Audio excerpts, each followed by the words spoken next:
नमस्कार, dB live Chhattisgarh में आपका स्वागत है। छत्तीसगढ़ की तमाम बड़ी खबरों के साथ मैं हूं सिमरन कौर। आइए देखते हैं आज की सुर्खियां। भाजपा संसदीय दल की बैठक में मुख्यमंत्री के नाम पर हुई चर्चा। अरुण साव व गोमती साय ने लोकसभा सदस्यता से दिया इस्तीफा।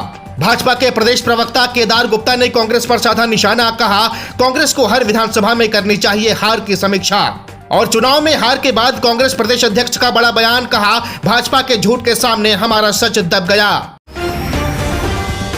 छत्तीसगढ़ सहित 3 राज्यों में मुख्यमंत्री को लेकर दिल्ली में भाजपा संसदीय दल की बैठक हुई। बैठक में प्रधानमंत्री नरेंद्र मोदी ने कहा कि ये मेरी नहीं, पूरी टीम की जीत है। भाजपा संसदीय दल की बैठक के पूर्व छत्तीसगढ़ में विधानसभा चुनाव जीते 2 सांसदों अरुण साव व गोमती साय ने लोकसभा की सदस्यता से इस्तीफा दे दिया है। सरगुजा सांसद रेणुका सिंह भी दिल्ली पहुंच गई हैं। इस्तीफे की बात पर उन्होंने कहा कि पार्टी जैसा निर्देश देगी वैसा करेंगे। बता दें कि भाजपा ने 4 सांसदों को विधानसभा चुनाव में उतारा था। इनमें से सिर्फ एक विजय बघेल को ही हार का सामना करना पड़ा है।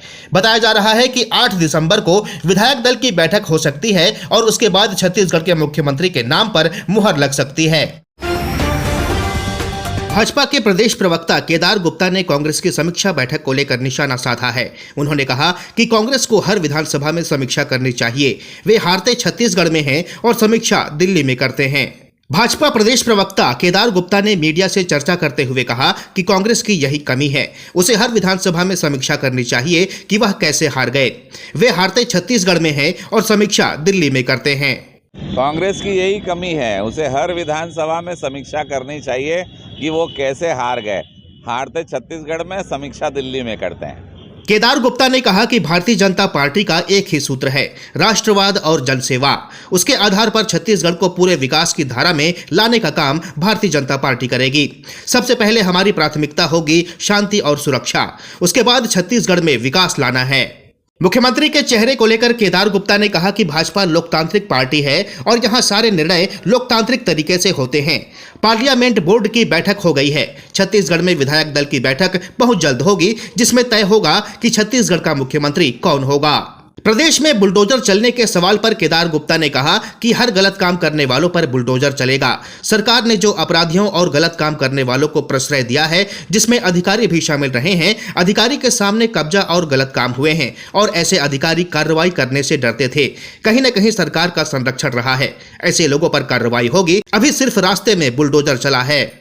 मैंने कहा ना कि हर गलत काम पर बुलडोजर चलेगा। वो फाइल में दस्तखत करने वाले भी बैक डेट में जो कर रहे हैं वो तैयार रहें।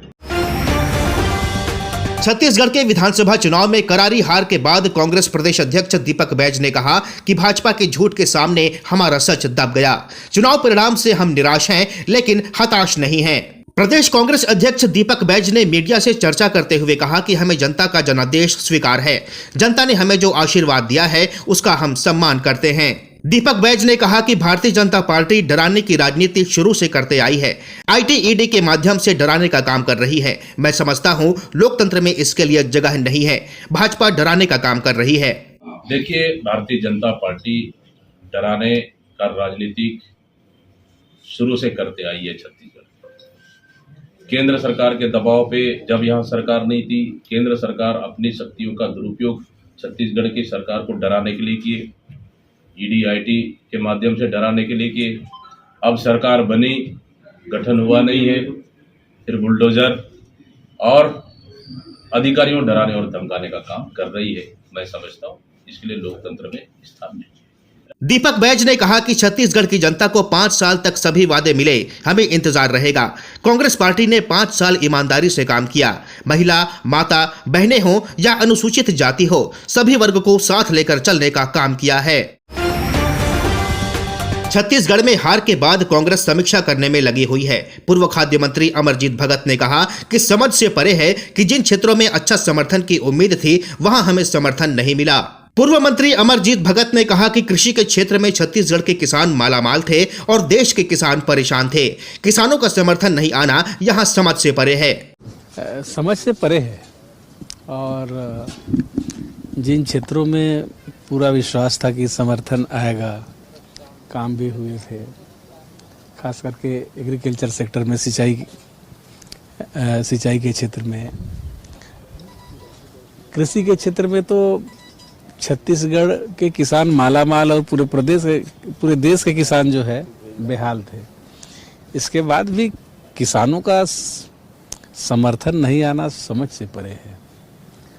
और आरक्षण विधेयक में भी एसटी, एससी, ओबीसी और ईडब्ल्यूएस का अभी तक क्लियर नहीं हुआ। इसके बाद भी लोगों को समझ में नहीं आया कि आखिर समर्थन बीजेपी की तरफ कैसे गया, ये समझ से। अमरजीत भगत ने कहा कि कांग्रेस पार्टी में तालमेल की कमी साफ तौर पर देखने को मिली और वहीं भारतीय जनता पार्टी का षड्यंत्र सफल रहा। अमरजीत भगत ने आगे कहा कि लोग अपने अपने चलाने के चक्कर में थे, इस कारण हम चुनाव हारे। हाँ, समझ से परे है। आपस में थोड़ा सा तालमेल करके चुनाव लड़ना था, तालमेल की कमी देखी और भारतीय जनता पार्टी का षड्यंत्र सफल रहा।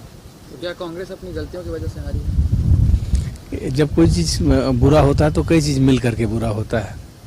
एक तालमेल का कमी, दूसरा बीजेपी का षड्यंत्र, और